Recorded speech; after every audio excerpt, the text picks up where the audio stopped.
Hey guys! And for today's video, mag-unboxing tayo ng sikat na bag at trending sa Pinas. At yan ay ang Christy Ang! Oh. So, ito ang unang-una. Nasa tabi ko na siya. God! Ganun ako excited. Para siyang dupe ng Goyard. So, yung ganito kalaki, hindi ko alam kung anong pangalan ito, nakalimutan ko na. So, sobrang excited ko. Ang pinakaiba niya dun sa malaki na parang tote bag is ito, hindi ito magnet. Nabubuksan man siya ng ganyan. Noong una, pero magnet pa rin siya. Narinig yun, mag-snap. Noong una, akala ko parang siyang brown. Pero parang kasing, hindi ko lang kung ay bird lang. Parang kasi siyang gray, brown, or black. Pero sabi chestnut ang shade nito. Something like that.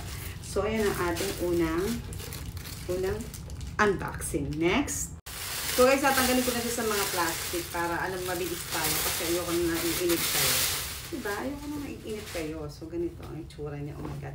So, dalawang size na ganito. Ito yung padala sa akin ng aking shopper na flight attendant. Yung isa yung binigay ko kay Roland. Ito yung green. Yung kay Roland yung pink. Hindi ko lang kumatouch ko siya dito. Then, ito yung isang size na malaki. So, ito yung malaki. Russo ata pangalan to. So, ganito siya.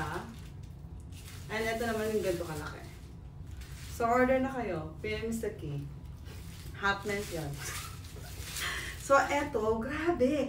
Kaya naman pala, hindi magkandara pa at sobrang nakita ko yung opening ng pop-up store sa Mega Mall ng Christy Ang. Grabe ang pila.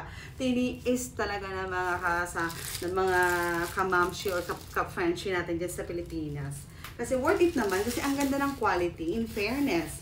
In fairness talaga. Pero ang downside lang na nakikita ko dito is wala pa siyang laman, medyo mabigat na siya. So, buksan natin itong mas malaki. Ito mas malaki, blue color. Talagang kung malayo siya, hindi mo siya aakalain Christy Ang siya. Kala mo siya is para siya talagang Goyard. So, ayan, sobrang spacious niya sa loob. Oh my God. Para siyang LB bag, ganon. So, ito may kasama siyang maliit na pouch. Ayan, magnet siya.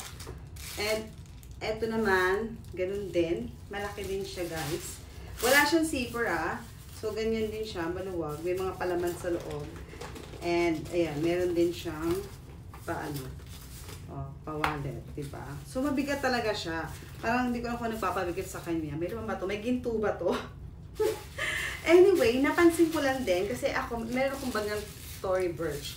So, sa Tory Burch, parang dito, ito yung Tory Burch ko na parang inspired din ng Goyard. Pero mas nalalapit talaga si Christy Ang sa Goyard. Lalo itong green kasi dito na uso si Goyard.